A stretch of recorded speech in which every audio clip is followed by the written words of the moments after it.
নমস্কাৰ বন্ধুসকল, জম্মু কাশ্মীৰৰ পেহেলগামত যি ধৰ্ম নামত সন্ত্ৰাসবাদীৰ দ্বাৰা লোমহৰ্ষক হত্যাকাণ্ড সংঘটিত হ'ল, বেদনাদায়ক হত্যাকাণ্ড সংঘটিত হ'ল, যি ভাষাৰে প্ৰকাশ কৰিবলৈ বহুত টান হ'ব, ভাষাৰে প্ৰকাশ কৰিব নোৱাৰি।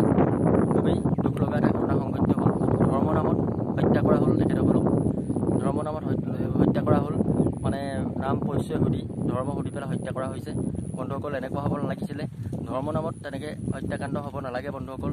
আৰু সকলোৱে মানে পেহেলগামৰ যি সৌন্দৰ্য, জম্মু কাশ্মীৰৰ সৌন্দৰ্য উপভোগ কৰিবৰ কাৰণে গৈছিলে। প্ৰকৃতি এতিয়া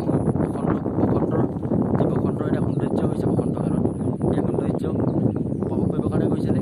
তেনে অৱস্থাত তেখেতসকলক ধৰ্ম নামত সন্ত্ৰাসবাদীৰ দ্বাৰা হত্যা কৰা হ'ল, হত্যা কৰা হ'ল। আৰু তেখেতসকলৰ বিদেহী আত্মাৰ চূড়ান্তিৰ কাৰণে ভগৱানৰ ওচৰত প্ৰাৰ্থনা জনাইছোঁ বন্ধুসকল। আৰু এনেকুৱা হ'ব নালাগে। আৰু আমাৰ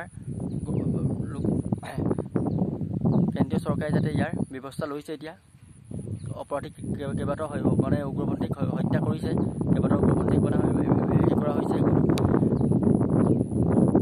নিহত হৈছে কেইবাটাও উগ্ৰপন্থী। আৰু ব্যৱস্থা ল'ব বন্ধুসকল। জয় হিন্দ, জয় অসম।